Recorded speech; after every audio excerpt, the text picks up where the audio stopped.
Well, I played a season and a half for Dungannon, and really enjoyed that. But I suppose there was the rivalry of playing against the local teams, and you know, I think it was one Wednesday night we played against Ballymena, I think, was it? No, it was Harlequins, and Andy Ward was playing at the time. He had just retired from Ulster Rugby and he was playing the odd game for Belfast Harlequins, and he'd come on off the bench thinking he would be the game changer, but I made sure that didn't happen. I suppose I'd half because they get paid the most. I think it was the defeat against Leinster in the final of the Heineken Cup. We were, you know, playing really well up until the final, and we just didn't turn up on the day. You know, we were out of our shells, out of our comfort zone, and I suppose out of our depth. And you know, it took us a couple of years there to find our feet, but it was a massive learning curve, not only for me at the time, but for the rest of the guys. And I suppose if Ulster get to another final, there'll be a lot of players that play in that won't let that happen again. I know guys like Rory Best, you know, still gets a lot of praise, but somebody like him is, you know, vital for the way Ulster have performed over the last 10 years, and he's been a massive part of that. So he's been a stalwart of Ulster Rugby, and somebody that doesn't get the praise of the likes of, you know, Johnny Sexton or Brian O'Driscoll did, but he's somebody who's very key.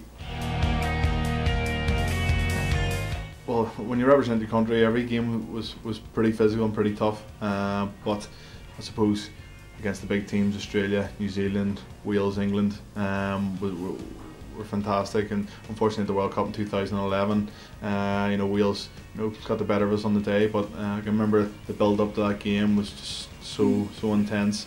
Me and Shawnee O'Brien sitting in the bedroom looking at each other saying, you know, we could bloody win this, you know.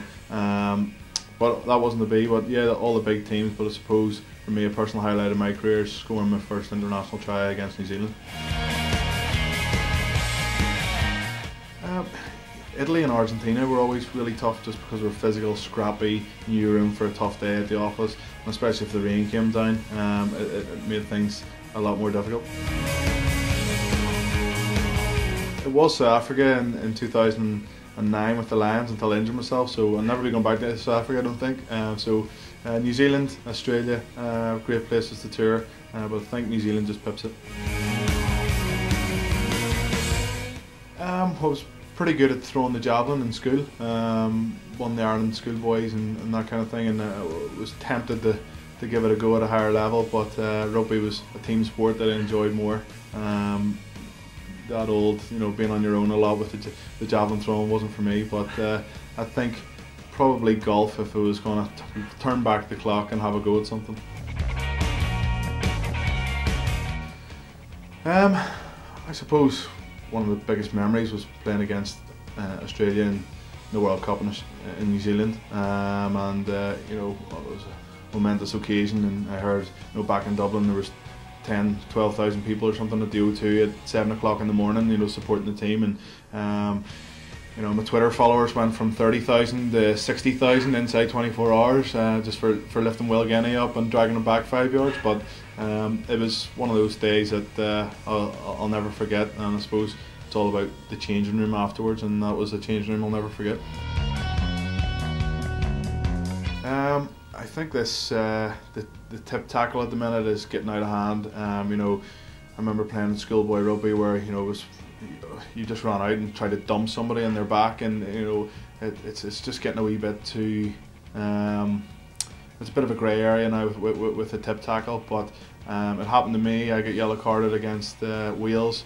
You know, the following week there was no ban placed, and there was an apology saying, you know, more or less that decision cost us the game.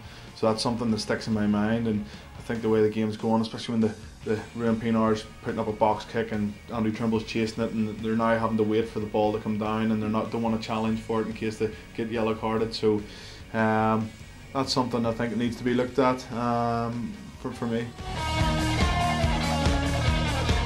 Best coach, I really enjoyed working with Gert Small, who was forwards coach for Ireland, and I know he really liked me as a player, the physicality, and I suppose that was something that he worked with a lot with South Africa.